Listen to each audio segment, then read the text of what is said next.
бүр нойр хүрдэг.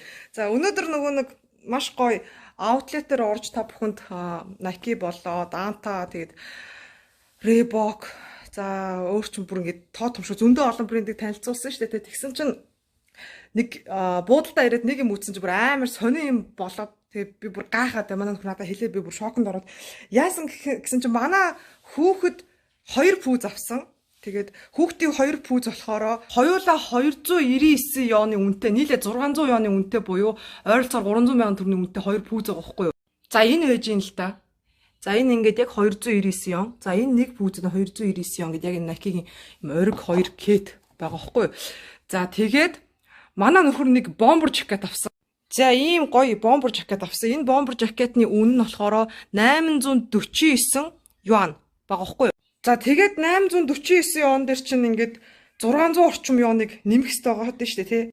Ойролцоогоор 1480 ён хавцаа болох хэрэгтэй байгаа гэсэн ба шүү дээ тий. Тэгсэн чинь яг кассан дээр очиод манай нөхөр төлбөр тооцоо хийхэд нөгөө нэг одоо хятар ийм юм аваад нөхцөлд нь ингэн тэгнэ гэд хямдрал бичсэн байсан. Бид нар тэрийг бас нэг тэгж тогтож уншиж амжаагүй. Тэгээд угаасаа уншлаа гэд угаасаа одоо миний хятад хэлний хэмжээ яг тэрийг бүрэн бас ойлгохоор хэмжээний ч байчгүй ч сонь шүү дээ. Тэгсэн чинь